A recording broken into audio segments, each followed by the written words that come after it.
Rough Play is a movie that is written by ki-duk but not directed by him. I have seen most of his films from his late 90s to early 2000s, and this movie caught my attention because it was written by him. He didn't direct this one though. This movie is about Oh Young. He is a young actor who is kind of like, he has a really big passion for acting, to the point where sometimes he completely ignores his co-stars and he just wants to become the shining star.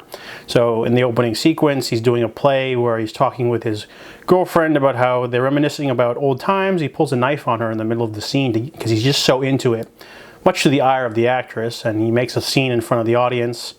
And, you know, he loves acting so much that sometimes he just gets carried away. And this scene really struck a chord with me because it happened to me in film school. I know this is a bit of a divergent story, but there was a scene we were supposed to do in acting class with another person. I didn't get to do that scene, but it was basically about a man and a woman talking, and I think the girl's pregnant and he's a simpleton and he's trying to have sex with her right there, and she's like, no. And this one actor in another class, he got so into it that he took off his pants in the middle of the scene, and he was like really into it to the point where, you know, it shocked his acting partner. So, you know, this type of thing isn't completely unrealistic.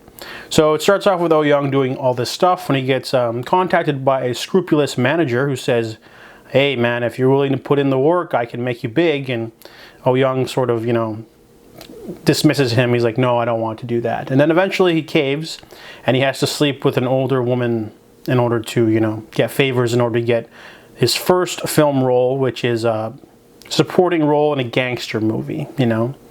And there's a lot of, you know, positive press, but he's not able to get much traction after that. So he has to do these crappy commercials. So there's a nice satirical edge of, you know, celebrities doing commercials that just, you know, get some money in between gigs. And the movie is really interesting, even though the movie has a lot of characters and there's a lot. It's nice to see his sort of gradual rise to stardom and all the mistakes he's making along the way. He's a very egotistical person. There's a great scene outside of a house with him and his producer guy. Then they break up. He decides to, you know, ditch all managers and end up doing his own thing. The movie then takes a tangent by throwing in gangsters, and they don't really feel that organic.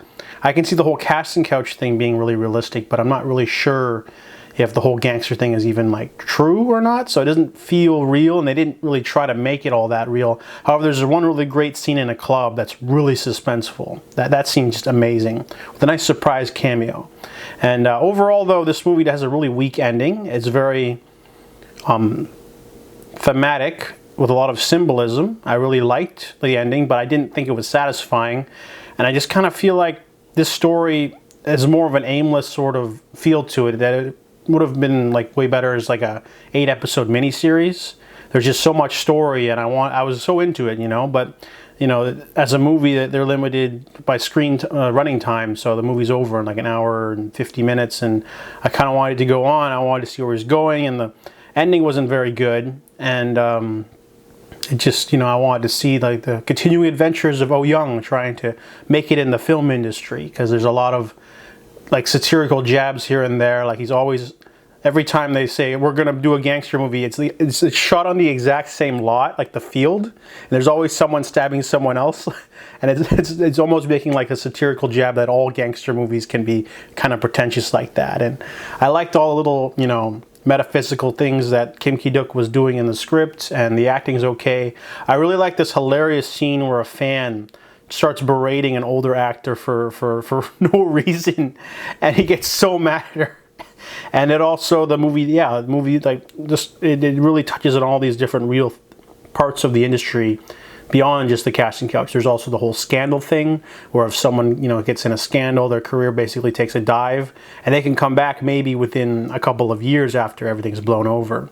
And, you know, so overall, Rough Play has a lot of interesting ideas, and I really like the satire stuff, but overall the ending doesn't really go anywhere, and the movie does have, like, you know, some funny parts. I really enjoyed some of the monologues and some of the scenes, but overall I felt like it needed more focus in the third act for sure. I didn't like the gangster stuff, and they could have chosen a different scandal.